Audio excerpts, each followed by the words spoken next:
continuing on the security session, the next session is really explores compliance, enterprise risk, and enterprise security. So I want to introduce the moderator of the session, David De La Rosa. He's the Senior Director of Information Security at Softtex. David, it's all yours. Thank you, Gurish. All right, so it's my pleasure to also introduce Monica Keeneth. She is the Director of Technology and Compliance at Innovalon, a healthcare technology company based in the Washington, D.C. area, in the metropolitan area, so it's my pleasure. So we're going to talk about risk, compliance, and enterprise risk. So we have seen on the news several security breaches, and we have seen an evolution and a trend of what's going on in the industry. At the beginning, companies were just focusing on application security stuff, just doing some reviews for their internal applications, and all over the years we have seen higher regulations and HIPAA, especially with Monica on the healthcare industry, or PCI or SOX, where every day we see more regulation. It's getting tougher every day after day, and it's a never stop work to do on the security and compliance space. So, Monica, the question that I have for you, it's based on the recent security breaches. I mean, Primera, Anthem. I mean, regardless the efforts that we are doing, what is working and what is not working on the security and compliance stuff? So I would say that the breaches really rocked the industry within the healthcare world. Previously, a lot of other sectors were, being attacked frequently and having to deal with the ramifications of that on a regular basis. But the healthcare sector was somewhat insulated from that. And now that we've been targeted more and more lately, it's really changed the conversations that we're having with our clients and across the industry. We're seeing that there are certain things that we would have been able to not put in place before, such as encryption at rest. From an Anthem perspective, that was a key differentiator that really enabled the attacker to get all of the data they wanted out of their environment, because it was just sitting there in their environment. And so, we've had these conversations that are driving changes, and it's really forcing us to reevaluate all of our controls and say, are they working? Are we taking a proactive approach? And, are we really doing enough to prevent this from happening in the future? All right, and when you see those security breaches, do you see the need or urgency or pressure from the board to review? I mean, when they will ask you, okay, are we secure? Are we similar to this company that just got hacked? I mean, is there any pressure either from the industry or top management or senior management? Yeah, I mean, nobody's ever really secure, right? It's a matter of when you're going to be breached, not if. I think it's about being proactive. It's about putting the right controls in place. It's about mitigating risk and finding that balance. Really risk management and, security and compliance, all of it is a balance between functionality and security. You can't necessarily make something so secure that nobody can use it, because then what good would it be to the business? It wouldn't generate revenue. It wouldn't work, it wouldn't be part of your industry. So you really have to find that balance, and you really have to compromise, and you got to figure out what risk is acceptable, and you have to work with your board to find out their tolerance. And so, previously in the last sector, they talked about board conversations, and we've been having more and more board conversations around what is the acceptable level of risk. Right, and talking about balance, I mean, we have seen in the industry some of those guys see security as a roadblock. I mean, because we have to comply A, B, C, and D, and probably the business wants faster results. But how to overcome the posture of security as an enabler against a roadblocker? So partnership is the key way. One of the things that I've done previously is really focused on communicating the value of the initiatives that we're working through. We're not just saying no to say no. We're working with our business partners to articulate that. This is a key differentiator. If we can meet these compliance requirements, if we can elevate our level of standards to a certain place, that will help draw new business in, right? Especially in the healthcare industry, the regulations are only increasing. And with the changes in the regulations and with President Obama, increasing the importance of cybersecurity, we're able to really partner with our clients and partner organizations more to articulate the value that this is providing and, bring that to the forefront. Great, excellent. And from your perspective or your opinion, what do you think are the three greatest issues in terms of risk management and compliance that organizations are failing on? I would say the first is third-party risk. There are a lot of organizations that are small. If you just to kind of put it all in perspective, doctors are usually mom and pop shops. They're not large entities or enterprise organizations. Their biggest concern is the health of their patients and providing good health care. They're not going to be focused on encrypting their emails or encryption at rest or providing a secure method of doing something. So it's about working with third parties to find a way that you can help them to increase their security posture without making it so incumbent that they're not able to actually, generate revenue or have an operating budget. So. Great, and in that regard, third parties, it's a huge component of the whole ecosystem. But what about threats that are from internal organizations? Do you think having an access control program, would it help to increase the compliance and reduce the risks? Yeah, I would say the second biggest threat to organizations is insider threat.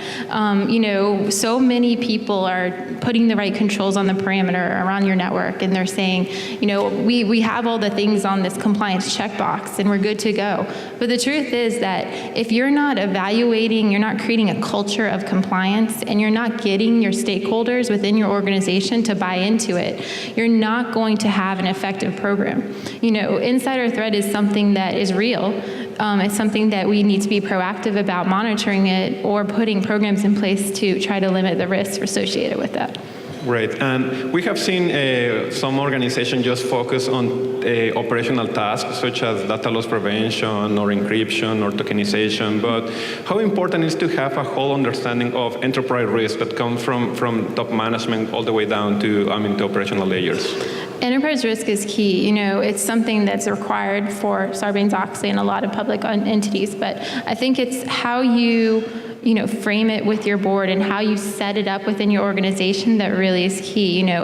Everything is a balance. There's never one solution for anything. It's about figuring out what fits for your organization and your culture and, implementing the best approach for your company. All right, and talking about balance, we have seen that organizations are relying on their internal teams to perform security and compliance, but what is the importance of having a third-party company like Softtex providing security services in order to increase the compliance and security level of or whatever organization? We've heard again and again, right, that there's not enough qualified security professionals in the industry to meet the demand. I would tell you that, within our organization, we have limited capacity, and the punch list is 100 miles long, right? There's so many things that we need to do. And so we need to leverage these third-party vendors for their expertise. Additionally, they're bringing a different perspective to your organization, right? They're not just saying, hey, this is the one way to do thing, or this is how I've done it before. They're meeting with multiple organizations, and they're leveraging that. I think another core component of that is that we can transfer a little bit of the risk to the third party. We leverage Softtex in some of our security operations monitoring. There's things that, we can't hire someone in the Washington, D.C. area that will want to do 24-hour monitoring, right? But we can leverage third parties that can help to assist with that, or, we can really, determine these industry leaders and bring them in and help them to supplement and increase their overall security posture. Right, and in terms of increasing the security posture, what are the fundamentals that an organization like an entrepreneur or big organization should be considering in order to increase their compliance and decrease the risks? I would say that the core foundations to increase their compliance and risk are really to have strong executive support and leadership buy-in. One of the things in our organization was that because we are in a highly regulated healthcare industry, our executives are constantly looking at ways to decrease risk, and they're supporting most of the initiatives we go forth with. As Nicole mentioned in the previous sector, our security and compliance budget has increased 30%. over the last year. We're getting more money, we're getting the right tools, but it's so much more important than just having the right tools is having the right people. I mean, as you saw with the Target breach, they had FireEye installed, which seems like a really great tool, but if they don't have the right resources that are responding to the threats or, taking those different indicators and acting upon them, you're not going to get the protection that you need, and you're still going to be vulnerable. So it's so critical that beyond just having executive support or having the right tool, have the right people supporting you, as well as, you have a program in place with the right processes. So it's a multifaceted approach. Right, yeah, and I agree. I would say it's a combination of processes, technology, and also awareness. I mean, something that we have seen, it's security is not only by the security guys, it's also from everyone's in the organization, from top management to the guys that are just doing on the sales. So do you think, do we reach security by compliance, or it's vice versa? So compliance is really just the foundation. It's the bottom line, right? Security is more of a proactive approach to continuously improving, continuous monitoring, auditing. Like compliance, having the set of controls in place is just the beginning, right? You need to have those in order to do business in certain sectors. But beyond that, you also need to be proactive in monitoring your tools. You need to have an enterprise-wide approach, which consists of not just a NOC or a network operation-focused security team. You need a team that's considering, physical security, all the way from governance to application security, network security. It has to be holistic and has to have a culture of compliance. So you really need your organization to back you and support that. And I like to always say that security is everybody's job, or compliance is everybody's job. And it's critical more now than ever with the increased threats that we're seeing, that you're getting that buy-in and you're increasing everybody's knowledge and awareness of what's out there. Right, and we have seen that organizations that implement a whole enterprise risk and security program that starts with a GRC program with the policies, then the audit vulnerability areas, and then having an incident response, they are able to detect faster their vulnerabilities, detect the risk. So what's happening on the healthcare industry? What is really happening on the healthcare industry? I would say that there are a lot of people reevaluating what's going on within each of their organizations. So what they're doing is, with the increase in the news with all of the breaches and, outside of healthcare and within healthcare, it's increasing the common citizen's knowledge of what is out there. And so that's one of the good things. I mean, if you could look at the positive side of it, is that it's increased the awareness to the threat. And so, 5 years ago, if you asked someone what a cyber breach was, nobody would know. Now, if you stop someone on the street, they probably are aware of what's been going on in the news, that the Anthem breaches are happening, that, the Target was hacked. These are places these people go to. It really hits home when it impacts them. And so, going back to your question, really, it's a matter of figuring out what is the right approach for the organization, putting the right policies in place, finding the right people, process, and technology, and a balance of those three.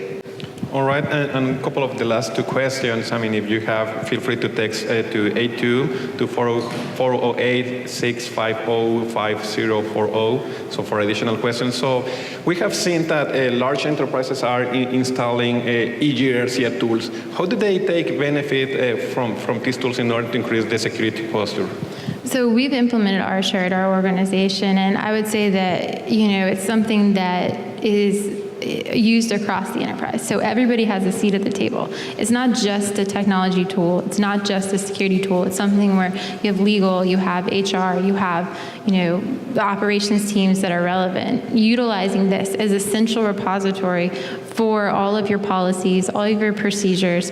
You can use it to ensure compliance annually with a lot of the different things that are going on with, your annual policy reviews and your threats that are coming from an incident management perspective. So it's really finding a GRC tool that can correlate everything, help to mitigate some of that risk, and really, drive the increase in your overall security posture. Right, and also what I have seen in the industry is that they implement those tools to mitigate some policy areas, some compliance compliance area, some risk, not only from the technical side, but also from the business side. So I think I don't see any questions, but Monica, I want to thank you for your time here today. Okay, thank you.